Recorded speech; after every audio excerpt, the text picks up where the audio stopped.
What's up, y'all? I'm back with another video. And this topic today, it may be um, sensitive to some of you guys, but I'm here to talk about it. This has been on my mind for quite some time, as well as numerous other subjects and topics that I speak about, but it needs to be spoken about. And today, I want to talk about how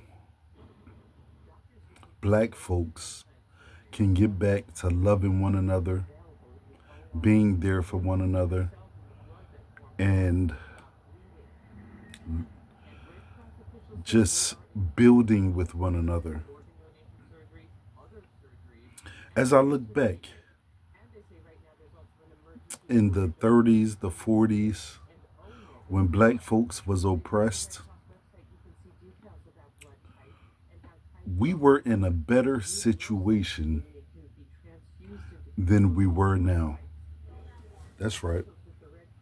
Black folks was in a much better situation than we are in now.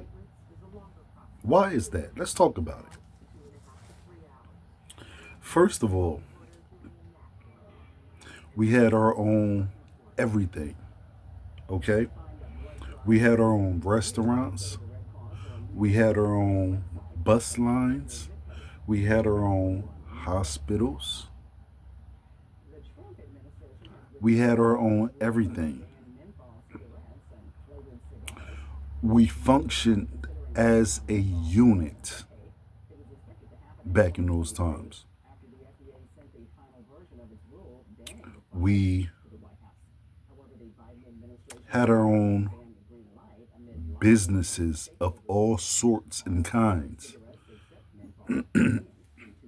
What do we have today? We have nothing that we can call our own. Nothing. Why is that? Because we refuse to build and unify with one another. That's it. We refuse to build and unify with one another. Why is that? I know. We had so much things involved with us unifying one another. We had the government come in and break down and infiltrate all of our movements. We have this, we have that, we have the crack epidemic, we have all these things. But we have to hold some accountability for ourselves. We definitely have to, because nobody told us to pick up that crack pipe. Nobody told us to not love our brothers. Back in those days, it was unheard of to put one of our loved ones in a some type of facility when they reached the age where they were unable to take care of themselves. We took care of our elders. We came together. And as you look at a lot of these other races out here today, they abide by the same principles as we did in the past, which makes them a prosperous people. You know? It's like sometimes our women don't even respect us anymore. And it seems like our women is cool with not having a man in the household. Family structure. A family can't survive. A nation cannot survive without family. Yes, we were infiltrated, but at the same time, Why did we suck into this poison? We had a choice. We had a choice. So one day, I would love to see us come together as one nation and thrive like we used to. I don't know what it's going to take. So, as I look back and see what we were going through as a people, being oppressed,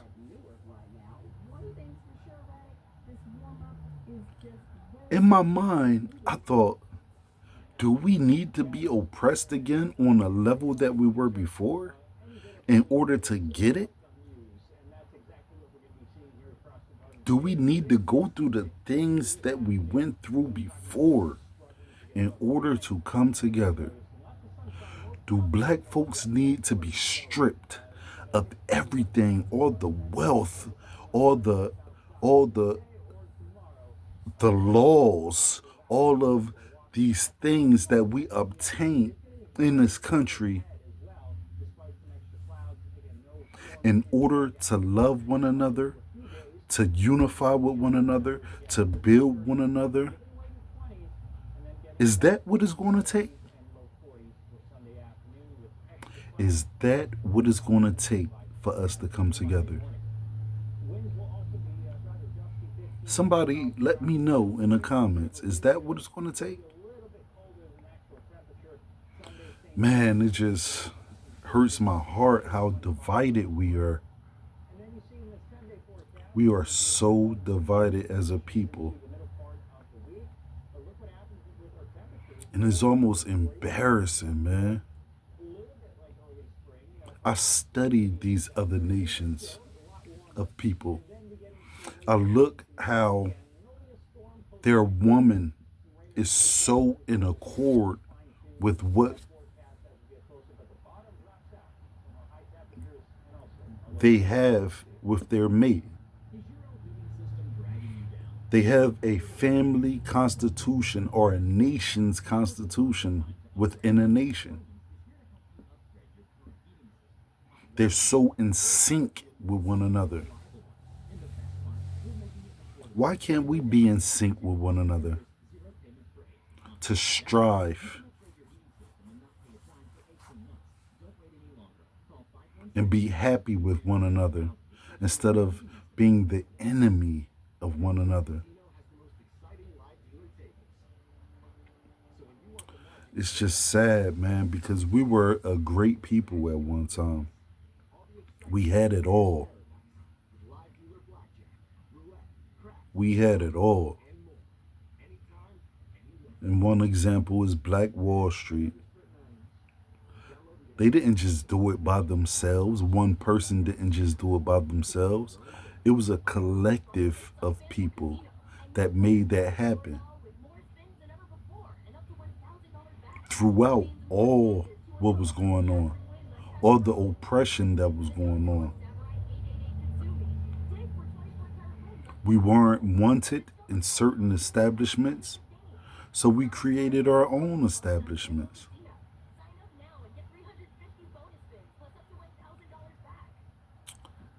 So why can't we create our own establishments now?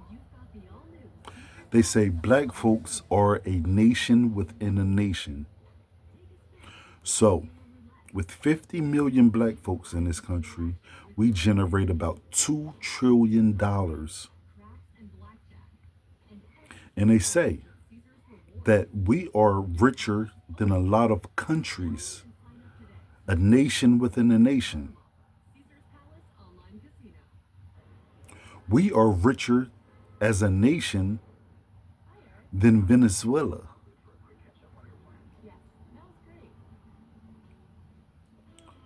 So why is it so hard for us not to have our own hospitals? Just a few weeks ago, we read up on this woman in the hospital.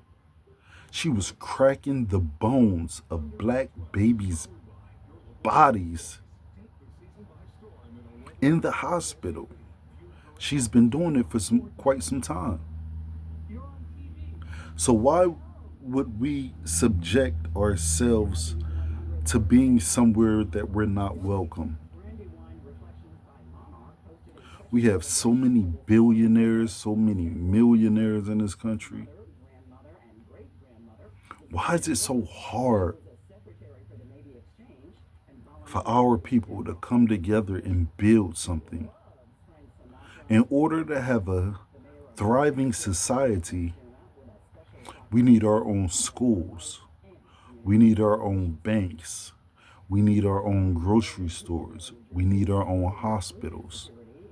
And then you will have a thriving society. And I'm not saying this because I reject any other people that's doing business or have businesses of other ethnicities. I'm not saying that.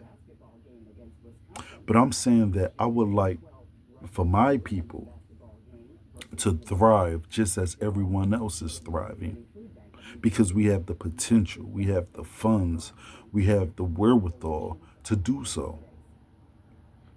I would like to see my people just as well as any other person would like to see their people strive and do wonderful things. So, if you can play a part of this thing called unity, do so. If you have the means and you see someone down in your family, build them up. Give them not only monetary means, just build them up spiritually, build them up, give them encouragement, give them love. Because we all fall short and we will fall short one day. So, just as well as you expect these words of encouragement, maybe a little support here and there, you give it as well. I always go by this saying called one hand wash the other, both hands wash the face. You know, to effectively wash your face, you need both hands to wash that face. So, this is my message here today. Show acts of kindness to one another. Motivate one another. Be a support system for one another. This is a start to a new beginning. There should be nobody within our community that struggles. It shouldn't. Have you ever seen a homeless Chinese person? Have you ever seen a homeless Jewish person?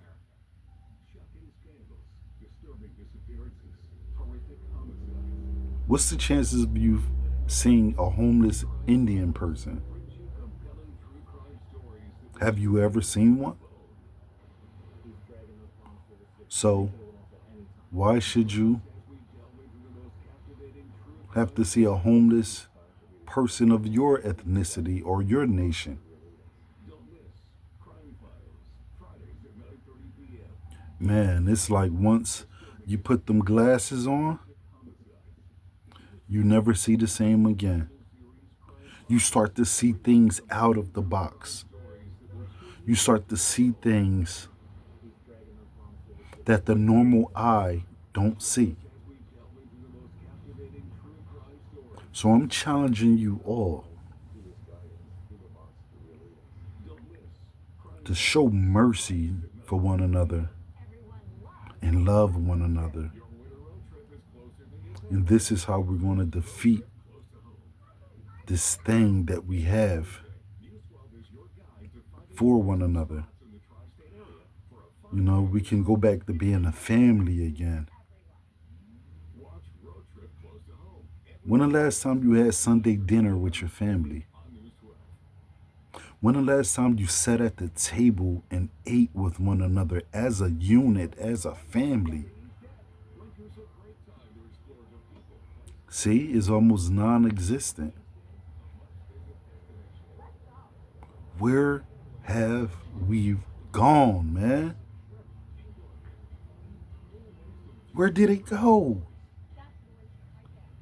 You know, you got certain family that clicks up and clicks, that only do things with certain individuals within that family, that talk about other family members, that despise, envy one another. Where have we gone? It's not healthy at all, folks. It's not. And until we get back to where we were, it's going to be harder and harder on us every year, because things are not getting any better in this country. It's not getting any better in this world. And all we have is us, man, until we realize that we are going to continue to have atrocities brought on us, rights taken away, civil rights stripped of us. You think other nations worry about what the government do? No, because they stick together. And they're strong and powerful as a unit because they're all on the same page. Just think about that. And we shall speak in the next video. Once again, I love y'all. Be safe out here. And try and do what's right. Try and do what's right. So with that being said, I'll see you all in the next video. Peace and always love.